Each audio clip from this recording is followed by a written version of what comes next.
ఎన్టీఆర్ జిల్లా తిరువూరు ఎమ్మెల్యే కొలికపూడి శ్రీనివాసరావు స్థానికంగా ఉన్న బెల్ట్ షాపులను దగ్గరుండి మరీ మూయించేశారు. దీంతో స్థానికులు ఎమ్మెల్యేని అభినందించారు.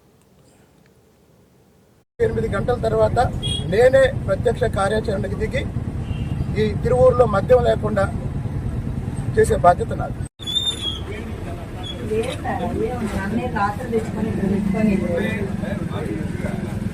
ఇప్పుడు తిరువూరు పట్టణంలో అఫీషియల్గా 4 మద్య షాపులు ఉన్నాయి. నాకు వచ్చిన సమాచారం ప్రకారం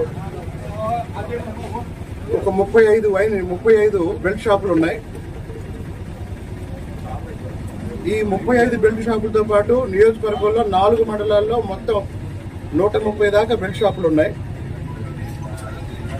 ఇప్పుడు ఎదురుగా ఉన్న వైన్ షాప్ వాళ్ళు ఇక్కడ ఒక 5-6 బెల్ట్ షాపులు నడుపుతున్నారు.